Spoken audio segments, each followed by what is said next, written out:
There is a particular kind of knowing that does not arrive all at once. I want to start here, because the story I am about to tell you is not a story about a single betrayal. It is not a story about a moment that broke everything. If it were that kind of story, it would be easier to tell, easier for you to hear, easier for me to have lived. It is a story about 10 years of being the second best thing that happened to a man.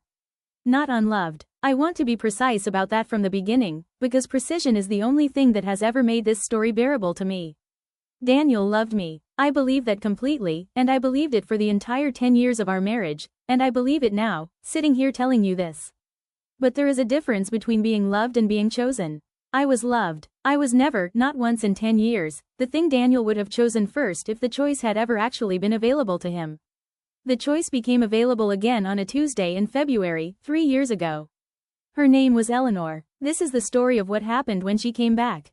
And what had already, quietly, finished inside me long before anyone else noticed it was gone. I met Daniel when I was 29. He was 32, recently settled back in London after 4 years working in Singapore, and carrying, though I did not understand this at the time, would not understand it fully for years, the specific weight of a person who has loved someone and lost them in a way that was never resolved. Her name was Eleanor Vance. They had been together for 6 years, from university through the early part of his career.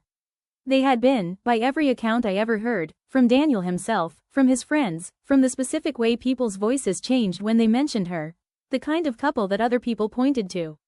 The couple everyone assumed would last. She left him 3 months before he moved to Singapore. Daniel never told me the full details of why. What he told me, in the early months of our relationship, when these things still felt like information rather than history, was that Eleanor had received an opportunity. Something significant, something that required her to be somewhere else, and she had taken it, and she had not asked him to come, and he had not offered. It wasn't dramatic, he told me once. She just went, and I understood why, and it was still the worst thing that ever happened to me. I remember exactly where we were when he said this. A restaurant in Clerkenwell, the 3rd or 4th date, candles on the table in the specific way restaurants do when they want you to feel like something significant is happening. I remember thinking, that's honest. That's a man being honest with me early, which is a good sign. I did not think, at 29, to ask myself what it meant that a man could describe the worst thing that ever happened to him, on an early date with someone new, with that much clarity, that much unprocessed weight, 8 years later. I did not think to ask what it would mean to build a life with someone who was still, in some quiet unexamined room of himself, waiting for a door that had already closed. I was 29. I liked him. He was kind and funny and present in the way that mattered to me at the time. We were married 2 years later. I want to describe the marriage honestly, because the honest version is more complicated than either good marriage or bad marriage, and the complicated version is the true one. It was, for most ordinary measures, a good marriage. Daniel was a good husband in the ways that are visible. He was present. He came home. He was a good father to our daughter, Sophie, who was born in our 3rd year of marriage, attentive, hands-on, the kind of father who did bath time and bedtime stories without being asked, who remembered things about her life that some fathers do not remember. We had a good life. A house in Highgate that we had renovated together over 2 years, room by room, with the specific shared satisfaction of 2 people building something. Friends, holidays, the accumulated texture of a decade lived alongside someone. And underneath all of it, so quiet that for years I did not have language for it, so quiet that I am not sure Daniel ever knew it was there at all. There was a particular kind of awareness. The awareness of being the second thing. I do not mean that Daniel compared us.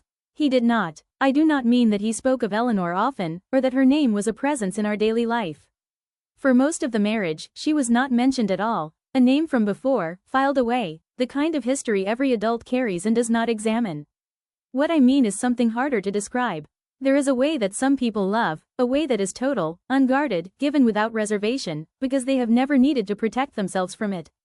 And there is another way some people love, careful, complete in its way, but built by someone who has already learned, once, what it costs to give everything and have it not be enough. Daniel loved me in the second way. I knew this without being told. I knew it the way you know the temperature of a room, not through anything anyone says, just through the accumulated sense of a space you have lived in for a long time. He loved me carefully. He had loved Eleanor completely. And somewhere in the difference between those two words, carefully and completely, was the entire shape of our marriage, present from the beginning, never spoken of, never resolved, simply there. I want to introduce Tom here, early, because he matters to this story in a way that will not become clear for a long time, and because introducing him early is more honest than introducing him only when his significance becomes obvious. Tom Whitfield was a colleague. We worked together, both of us in publishing, different houses but overlapping circles, the kind of professional world where the same 50 people attend the same 20 events and gradually become a community whether they intend to or not. I had known Tom for almost as long as I had known Daniel. He had been at our wedding. He had, in the specific undramatic way of long friendships, simply always been there. Tom was not married. He had been, briefly, in his 30s. A marriage that had ended amicably, the kind of ending that leaves no scars because both people had simply, gently, realized they wanted different things and parted as friends. He dated occasionally. Nothing serious, as far as I knew, in all the years I had known him. I did not think about Tom the way this sentence might be suggesting I am about to tell you I thought about him. I want to be honest about that because honesty is the foundation of everything else in this story. For most of 10 years, Tom was simply a friend. A good one. The kind of friend who remembered things, who showed up, who was funny in the specific dry way that made difficult days easier. We had lunch occasionally, when our schedules overlapped. He came to dinner sometimes, with Daniel there, the three of us talking about books and publishing and the ordinary texture of professional life. If you had asked me, at any point in the first 9 years of my marriage, whether Tom Whitfield was significant to my story, I would have said, he's a good friend. That would have been true. It would also, I understand now, have been incomplete. Because there is a particular quality to the way some people are present, a quality of attention that does not announce itself, does not require anything, simply exists steadily in the background of a life. Tom had always had that quality. I had simply never had a reason to notice it, because I had never needed it. I would need it eventually. Eleanor came back to London in February, 3 years before the Tuesday morning I am telling you about now, though I did not know this for several weeks. I want to be careful about the timeline here because the timeline is part of what I understand now that I did not understand then. She had been living in Geneva for most of the 8 years since she left Daniel. Something in finance, I never learned the specifics and did not particularly want to. She had married at some point, and divorced at some other point, and was returning to London for work reasons that I also never learned the specifics of. Daniel found out she was back through a mutual friend, the way these things happen.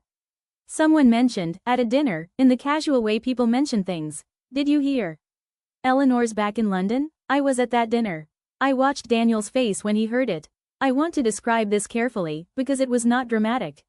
He did not react visibly in any way that the other people at the table would have noticed. He continued the conversation. He asked a normal follow-up question, "Oh, is she? For work?" in a normal tone. But I had lived with this man for 9 years. I had spent 9 years in the specific atmosphere of a marriage where one person loved carefully because they had once loved completely and had it not be enough. I watched something in him go very still, not visible to anyone who did not know what they were looking for. Visible to me. I am not going to describe every stage of what happened over the following months in detail, because the stages were, individually, almost nothing. Daniel mentioned, a few weeks later, that he'd run into Eleanor. At an industry event, they had, it turned out, overlapping professional circles in the broad way that London's professional world overlaps, and an encounter had been, on some level, inevitable. "It was nice, actually," he said. "Catching up. It's been a long time." I said, "That's nice." I meant it, at the time. Or I meant the version of it that I understood at the time, that an old friend, an old chapter of someone's life, can resurface and be a pleasant, ordinary thing. People run into old partners. It happens. It usually means nothing. Then there was lunch. "Eleanor and I are getting lunch on Thursday," Daniel said, a few weeks after the industry event. "Just catching up properly. She's going through a difficult time, the divorce, you know, and being back in London after so long, not knowing many people anymore." "That's kind of you," I said. I meant this too. Or I told myself I meant it, in the specific way that I had been telling myself things for 9 years without fully examining whether I believed them. Then there were more lunches. Then there were calls. I knew about these because I would sometimes be in the room when his phone lit up with her name, and I watched him take the call in another room, not from secrecy exactly, but from a kind of instinct toward privacy that he had never had with any other friend. Then, one evening in April, he came home late from one of these lunches. It had run long, he said, they'd ended up walking by the river afterward, lost track of time, and he was in a mood I recognized. I had seen this mood before. Not often, not for years, but I had seen it in the early period of our relationship, in the months before we were married, on the occasions, rare, but they had happened, when something had reminded him of Eleanor and he had spent an evening somewhere else. Inside himself, present in the room but absent from it, carrying something he was not sharing. I had not seen that mood in our home in 9 years. I saw it that evening in April. And that was the evening, though I did not recognize it as such until much later. Looking back, that was the evening something in me went quiet. I want to tell you what I did not do, because what I did not do is the most important part of this chapter, and possibly the most important part of the whole story. I did not confront him. I did not say, I think something is happening with Eleanor, and I need you to tell me what it is. I did not say, I have watched you go still when her name comes up, and I have watched you take her calls in another room, and I have watched you come home from lunch with her carrying a mood I have not seen in 9 years, and I need you to be honest with me about what this is. I had thought about saying these things. I want to be clear about that. I am not telling you I was passive, or that I did not notice, or that I was somehow unaware of what was happening. I noticed everything. I noticed with the specific, complete attention of someone who has spent 9 years learning the weather patterns of a particular person. I chose not to say anything. Partly, and I have examined this honestly, many times, in the years since, partly because I was afraid. Afraid of what saying it out loud would make real. Afraid that naming it would force a conversation I did not feel equipped to have. A conversation that might end with Daniel telling me something I did not want to hear, or might end with him being defensive and dismissive in a way that would be its own kind of answer. But there was something else too. Something I am less comfortable admitting, but which I think is the truer reason. I did not say anything because some part of me had already known, for a long time, for years, possibly for the entire marriage, that this was always a possibility.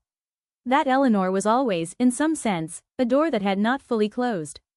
That I had built a life with a man whose heart had a room in it I did not have a key to, and that I had made a kind of peace with that room's existence on the condition that it stayed closed. The room was opening. I had known, on some level, that it could. And so I did not say anything, because saying something would have meant acknowledging that the thing I had quietly feared for 9 years was now, actually, happening. I watched. And I waited. I realized later, done this before, not with Daniel, not in this marriage, but somewhere further back, in the specific patient watchfulness I had learned as a child in a household where you did not ask questions you did not want answered, because asking made things real that might otherwise resolve themselves quietly. I was good at watching and waiting. I had been good at it my whole life. I am going to compress the next several months, because they did not contain dramatic events. They contained the accumulation of small things, and the accumulation is the point, but describing each small thing individually would take longer than the months themselves felt. Daniel saw Eleanor regularly. Lunches, mostly, occasionally a drink after work, always described to me afterward in the same careful, slightly too detailed way that I had come to recognize as the specific verbal texture of someone managing information rather than simply sharing it. He was, I want to be clear, not having an affair in the way that word is usually used. There was no physical betrayal. I want to say this clearly because it matters, because the story I am telling is not the story people expect when they hear, the first love came back. What was happening was something else. Something that does not have as clean a name, but which I came, eventually, to understand clearly. Daniel was, emotionally, somewhere else. He was present in our home, present with Sophie, present in the daily logistics of our shared life. But the part of him that had always loved carefully, the part that had built a careful wall around the room where Eleanor lived, 9 years ago, when we married, that wall was coming down. Not dramatically. Brick by brick, lunch by lunch, the specific erosion of something that had been holding steady for a long time and was now, slowly, not. I watched this happen. I want to tell you what I felt, because I think it is the part of this story that people find hardest to understand, and the part that took me the longest to understand myself. I did not feel jealousy, in the way the word is usually used. I did not feel the hot, immediate, protective anger of someone watching a threat to something they are fighting for. What I felt was something quieter and, I think now, much more final. I felt the specific, growing recognition of someone watching a person they love make a choice. Not a single choice. A series of small choices, none of them dramatic on their own, each one small enough to be deniable. But a series of choices that, added together, were a answer to a question I had never asked out loud but had, apparently, always been asking, somewhere underneath everything, if she came back. If the door opened again, what would you do? I watched Daniel answer that question. Not with words, with lunches, with calls taken in other rooms. With a mood, in the evenings, that I had not seen in 9 years and that I now saw regularly. He answered the question. And somewhere in the months of watching him answer it, I cannot point to a single day, a single moment, because there was not one. Somewhere in those months, something in me that had been quietly, carefully, hopefully waiting for 9 years simply stopped waiting. Not with anger, with something more like completion. The specific feeling of a question finally being answered, even though the answer was not the one you had hoped for. Even though the answer meant something in you was now, quietly, finished. I stopped waiting for Daniel to choose me first. I realized, been waiting for that for the entire marriage without knowing I was waiting. And now I knew the answer. And the waiting was over. Tom noticed before Daniel did. I do not mean he noticed what was happening with Eleanor, though he likely had some sense of that too, in the way that people in overlapping social circles tend to know more than they say. I mean he noticed what was happening with me. We had lunch, one of our occasional lunches, the kind we had been having for years, nothing unusual about it. We talked about a manuscript he was working on, a difficult author, the ordinary texture of our professional lives. Then there was a pause, and Tom looked at me in a way he did not usually look at me, and he said, "You seem different." Different how? I don't know exactly, he said. Quieter, maybe. Or, not quieter. Further away. Like you're somewhere else, slightly, even when you're here. I did not say anything for a moment. Is everything all right? He said. With Daniel? With everything? I looked at him. I want to describe this moment carefully, because it was the first time in months that I had been asked a direct question by someone who genuinely wanted to know the answer, and I found, sitting across from Tom in a quiet restaurant on a Wednesday afternoon, that I did not have the energy to perform the answer I had been performing for everyone else. I think, I said slowly, that something in my marriage has changed. And I don't think Daniel knows it's changed, and I don't think I'm going to tell him. Tom did not ask me to explain further. He did not say anything about Eleanor, though I think, looking back, he may have known, or guessed, or simply understood that whatever had changed did not need a name. Right then, what he said was, "If you ever want to talk about it, properly, not just in passing, I'm here, whenever, no pressure." "Thank you," I said. "I mean it," he said. "Whenever. I want to tell you that this was a significant moment, and it was, though not in the way it might sound. It was not romantic. I did not, sitting in that restaurant, think of Tom as anything other than what he had always been, a good friend, offering the specific kind of steady presence that good friends offer. But I remember, walking home afterward, thinking about the word whenever. Whenever implied that Tom expected there to be a time. Not urgently, not as a hope, exactly. Just as a quiet acknowledgement that something was shifting, and that he would be there, in whatever form was needed, when it had finished shifting. I had known Tom for almost a decade. I had never, in that decade, thought about what it would mean that someone like Tom, steady, patient, present, asking nothing, had simply always been there. I started thinking about it now. Not as a possibility, not yet, just as a fact I had not previously had reason to notice. The party was in June, at the house of a mutual friend, one of those large summer gatherings that exist in London's professional social world, the kind of event where everyone you have ever known professionally is present in one garden, drinking wine, having the same 5 conversations in different configurations. Eleanor was there. I had met her, by this point, twice, both times brief, both times at events like this one, both times conducted with the specific careful pleasantness of 2 women who know exactly what the other represents and have agreed, tacitly, not to discuss it. She was, I will say honestly, exactly as charming as everyone had always described her. Warm, funny, the kind of person who made you feel, in conversation, like the most interesting person in the room. I understood, meeting her, why Daniel had loved her. I understood it more, the longer I watched her. I also understood something else, watching her that evening, something I had not fully understood before, something that the months of lunches and calls and careful conversations had not, until this party, made entirely visible. I understood that Eleanor was bored. Not unhappy, not lonely, in any way that required sympathy. Simply, bored, in the specific way of someone whose life had, for a long time, been organized around the question of whether things were still interesting, and who had returned to London and found that an old, comfortable, slightly nostalgic interest was available to her, and had picked it back up because it was there, and because picking it back up was, itself, mildly entertaining. I do not think Eleanor had thought carefully about what she was doing. That, in the end, was the worst part. I was not present for the conversation Daniel overheard. I learned about it afterward, from Daniel himself, in the days that followed, in fragments, because he found it difficult to describe in full and I did not press him. What happened was this. Daniel had gone to find a bathroom inside the house, away from the garden where the party was happening. He had passed an open doorway, a study, I believe, or a small sitting room, and had heard Eleanor's voice, and had paused, the way you do when you hear a familiar voice and have not decided yet whether to interrupt. She was talking to a friend. Someone Daniel did not know well, someone from her life in Geneva, visiting for the weekend. The friend asked. Daniel told me this part with particular difficulty. The friend asked whether things with Daniel were going somewhere. Eleanor laughed. Daniel described the laugh to me. He used the word fond at first, and then corrected himself, and used a different word, a word I will not forget because of how carefully he chose it, how much it clearly cost him to say it. He said the laugh was dismissive. Eleanor said, and this is the part Daniel repeated to me almost word for word, because I think it was the part that had lodged itself in him most precisely. Eleanor said, God, no. He's lovely, but, no. I just wanted to know if I still had it. You know? After everything, it's nice to know the old magic still works, even if you'd never actually want to plug it back in. The friend laughed too. Eleanor said something else. Daniel did not repeat this part, or could not, and then the conversation moved on to something else, the way conversations at parties do. And Daniel stood in the hallway outside the door for what he described as a long time, and then he went home. He did not say goodbye to anyone. He did not tell me, that night, what had happened.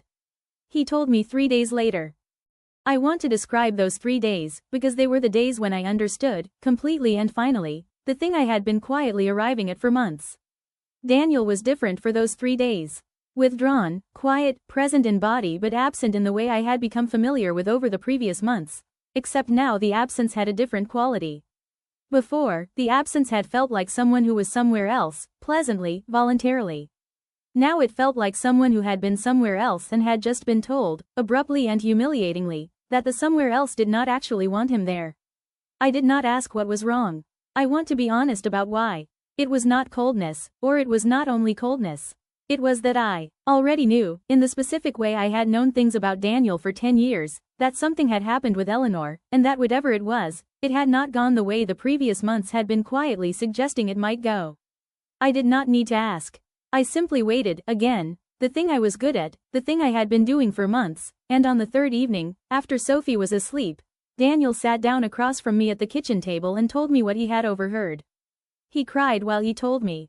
I want to be honest about what I felt, watching him cry at our kitchen table, telling me about a conversation that had finally, brutally, shown him what Eleanor actually thought of him. What she had, perhaps, always thought of him, even during the 6 years they were together, even during whatever this had been over the previous months. I felt sorry for him. I want to be precise about this, because sorry for him is not the same as moved, or drawn back in, or any of the things you might expect. I felt the specific, distant sorrow you feel for someone you used to love, watching them experience genuine pain. The sorrow of recognizing suffering and caring that it exists, without that caring translating into anything that changes your own position. Daniel had just learned, in the most painful way possible, something I think I had known, in some unexamined way, for the entire marriage. That Eleanor's love had never been the thing he had built his life's quiet architecture around protecting. That the love he had spent 10 years carefully, not quite giving to me, because some part of it was reserved, held in trust, for a version of Eleanor that did not exist and never had, that love had been protecting nothing. He had spent 10 years loving me carefully because he was afraid of giving everything to someone who might leave. And the person who had actually left, the person the carefulness had been about, had never thought of him as someone worth being careful with at all. I'm so sorry, Daniel said, at the kitchen table, crying. Maya, I'm so sorry. I don't know what I was doing. I think I need to. I think we need to talk about everything. About us. About what I know, I said. He looked at me. You know, he said. I've known for months, I said. Not about tonight. About the shape of it. I've known. He stared at me. Why didn't you say anything? He said. I looked at him for a long moment. Because I already knew how it would go, I said. I've known how it would go since the beginning, Daniel. I just didn't know it would take this long for you to know it too. I want to tell you about the months that followed, because they were, in their way, The hardest part of the story, harder than the months of watching, harder than the kitchen table, because they were the months when Daniel tried, genuinely and completely, to come back. He was different. I want to give him this, because it is true. Daniel, after that party, after the conversation he overheard, became, for the first time in 10 years, possibly for the first time in his adult life, a person who was not quietly holding something in reserve. He was present in a way I had never experienced from him. He talked about Eleanor, about the marriage, about things from years before that he had never examined out loud. He apologized, repeatedly, not performatively but with the specific exhausting thoroughness of someone trying to understand something about themselves that they had avoided understanding for a very long time. He told me, more than once, that he loved me. Not carefully, completely, or trying to be. Reaching for a kind of love he had perhaps never offered anyone, because he had spent his entire adult life protecting a version of himself that did not get hurt the way he had been hurt once, a long time ago, by someone who, it turned out, had never deserved that protection. He was trying. I watched him try, and I felt, I want to be honest about this, because it is the hardest part to say, I felt almost nothing. Not coldness, not anger. I was not punishing him, and I want to be clear about that, because it would have been easy, in those months, to read my response as punishment, as a kind of cold justice, making him pay for the months of watching by withholding now, when he was finally, genuinely, offering everything. It was not that. It was that the thing in me that would have received what he was offering, the thing that had spent 10 years quietly hoping he would, someday, choose me first, completely, without reservation, that thing was gone. It had not died dramatically. It had not died in a single moment. It had simply, quietly, finished. In the months of watching.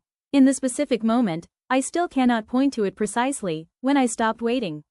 And you cannot give something to a part of a person that is no longer there to receive it. Daniel was offering, finally, the thing I had wanted for 10 years. This is the part of the story that I think people find hardest to understand. It would be easier, more satisfying, perhaps, if I told you I was angry, if I told you I made him suffer, if I told you there was some scene of confrontation where I told him exactly what his carefulness had cost us and watched him understand it. There was no scene. There was just nothing. A quiet, complete, undramatic nothing, where something used to be. Daniel noticed, eventually, not immediately, for the first month or two of his trying, he was so consumed by his own process, his own reckoning, that I think my lack of response simply did not register as significant. He was talking, and I was listening, and listening can look, from the outside, like engagement. But eventually, I remember the evening clearly, we were in the kitchen, he had just finished saying something about wanting to plan a trip, just the two of us, somewhere we'd never been, a fresh start. Eventually he stopped, mid-sentence, and looked at me. "You're not," he said, and then stopped. "Not what?" I said. "You're being kind," he said slowly. "You've been kind, this whole time. Listening. Not punishing me, not making this harder than it needs to be. But you're not." He stopped again. "I'm not what, Daniel?" I said, gently. I want to be clear that I said this gently, there was no edge to it, no performance of revelation. I was simply asking. "You're not here," he said. "Not anymore. Are you?" I looked at him. I thought about lying. For a moment, I considered it, the kind, easy lie that would let this conversation end without either of us having to sit with what was actually true. I did not lie. "No," I said. "I don't think I am." He sat very still. "When?" he said. "When did?" "I don't know exactly," I said. "Sometime in the spring. I watched you go somewhere else, Daniel. For months. I watched you answer a question I'd been quietly asking for 10 years without ever saying it out loud. And somewhere in the watching, I think I just stopped. Not angrily. Just stopped. Is there anything I can do?" he said. His voice had the specific quality of someone asking a question they already suspect they know the answer to, but need to ask anyway, because not asking would mean accepting the answer before they were ready. I looked at him for a long moment. "I don't think so," I said. "I think you're asking the right person the wrong question too late." I don't say that to be cruel. I say it because it's true, and I think you'd rather know it's true than spend more months hoping it isn't. He put his head in his hands. I did not move to comfort him. I want to be honest about that too. I did not move away, either. I simply sat there, present, kind, watching a man I had loved for 10 years grieve something that had, in a sense, already been lost for much longer than either of us had known. The divorce took 8 months. It was, by every external measure, amicable. There was no fighting over assets, no bitterness in the legal proceedings, no version of the story that either of our lawyers needed to dramatize. Daniel and I had built a good life together, in the ways that matter for a clean separation, financially stable, no significant disputes, a shared commitment to making things as easy as possible for Sophie. Daniel cried more than I did, throughout the process. I want to note this not as a point of pride or vindication, it was simply true, and it was, I think, the most honest thing about the entire 8 months. He had spent 10 years loving carefully, protecting himself from a loss that had already happened once and that he had never fully grieved. And now he was experiencing a second loss, a different one, a quieter one, but one that I think, in some ways, hurt him more, because this time there was no one to blame. Eleanor had not taken anything from him this time. I had not taken anything from him either, not really. What had happened was simply that something had run its course. 10 years of carefulness, finally met with an opening, and the opening had come too late, aimed at someone who was no longer there to walk through it. I keep thinking, Daniel said to me, near the end of the process, in one of the last conversations we had as people who were still, technically, married, that if Eleanor had never come back, if none of that had happened, we'd still be together. And I don't know if that's better or worse. I thought about this. I think, I said, it would have taken longer. That's the only difference I can see. I don't think it would have been forever, Daniel. I think some part of me always knew that. I just didn't know when. He nodded slowly. I'm sorry, he said. Again. He had said it so many times by this point that the words had almost lost shape, become simply a sound he made, a place he returned to because he did not know where else to go. I know, I said. And I did know. I believed him completely. I had believed him for 10 years, and I believed him now, and the believing did not change anything, because belief was never the thing that had been missing. What had been missing was something simpler, and something that belief could not retroactively supply. He had never, not once, chosen me first. Not because he didn't love me. Because some part of him had never finished choosing someone else, and by the time that part of him was finally, completely free, the part of me that had been waiting for it was already gone. I want to tell you about Tom now, because this is where his part of the story actually begins. Though I have realized, writing this, that it began much earlier, in ways neither of us recognized at the time. We had lunch, about 4 months after the divorce was finalized. The same restaurant we always went to, the same easy conversation we had always had. I told him, that day, about a job opportunity I was considering, a move to a different publishing house, a step up, something I had been quietly working toward for the better part of a year. You should take it, he said. Obviously, it would mean less time for things like this, I said. Meaning the lunches. Meaning, perhaps, something I had not fully articulated even to myself. Tom looked at me. I'd make time, he said. Simply, not as a declaration, just as a fact, stated the way Tom stated things, without drama, without weight, just true. I looked at him. I thought about the word whenever, from 3 years earlier. I thought about the specific, steady quality of his presence, not just in that conversation, but across the entire decade I had known him. The lunches, the dinners with Daniel, where he had always been warm, always easy, never once, I understood this now, looking back with the clarity that distance provides, never once making it about anything other than what it appeared to be. He had been there the whole time. Steadily, patiently, without asking for anything, without expecting anything, simply present in the specific way that some people are present, not waiting, exactly, because waiting implies an expectation of reward. Just there, consistently, for as long as it took. Tom, I said. Yes? How long have you? I stopped. Started again. When did you know? About, whatever this is. He thought about this for a moment. Tom thought carefully about things. It was one of the qualities I had always liked about him without examining why. I don't know if there was a single moment, he said. I think I've just always paid attention to you, longer than either of us probably realized. I never thought about it as something with a timeline, really. It was just there. The way some things just are. I sat with this. I'm not in a hurry, he said, after a moment. I want to be clear about that. I'm not asking you for anything, Maya. I'm just here, the way I've always been here. I looked at him, and for the first time in a very long time, longer than I could easily measure, I felt something that was not absence. Not the quiet nothing that had lived in me for the better part of a year. Something else, something small, and warm, and entirely unhurried. I know, I said. I think I've always known, actually. I just never had a reason to look at it directly before. And now? He said. I thought about the question. Now, I said, I think I'd like to look at it directly. If that's all right. Tom smiled. The specific, quiet, unhurried smile of someone who had been patient for a very long time and had never once needed to be told it would be worth it. That's more than all right, he said. It has been 2 years since that lunch. Tom and I live together now, a flat in Islington, smaller than the house in Highgate, chosen by both of us, for both of us, with the specific shared satisfaction of 2 people building something neither of them is protecting against. Sophie splits her time between us and Daniel, in the ordinary undramatic way that children of amicable divorces do.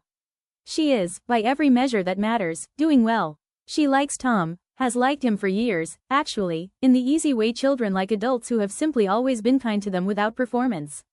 Daniel and I are, genuinely, friends now. Not close, there is a particular distance that remains, the distance of 2 people who shared something significant and then watched it end, and who have made peace with the ending without needing to pretend the distance isn't there, but friendly, easy, at school events, at the occasional shared occasion for Sophie's sake. He has not, as far as I know, seen Eleanor again. I think about the marriage sometimes, not with regret, and not with anger, but with the specific clarity that comes from enough distance.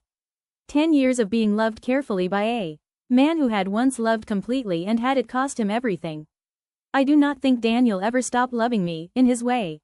I think his way was simply never going to be enough, not because there was something wrong with me, and not really because there was something wrong with him, but because some hearts arrive at love already half occupied, and spend years not noticing the room that is closed, until something opens it, and they discover, too late, always too late, what was on the other side of the door, and what it cost them not to have noticed sooner. Tom does not love me carefully. He never has. From the very beginning, longer ago than either of us realized, he simply loved me the way some people do, steadily, completely, without reservation, without a closed room anywhere in him that I might someday discover and have to make peace with. It took me 10 years to understand the difference. It took Tom, I think, not very long at all. He simply waited, patiently, for as long as it took me to understand it too. This morning, he made coffee, and brought it to me in bed, and told me about a dream he'd had that made no sense, and I lay there listening to him describe it with the specific full attention he gives to everything, including things that make no sense, including me. This is what it feels like to be chosen. Not loved carefully. Chosen. It took 10 years to learn the difference. It was worth the wait.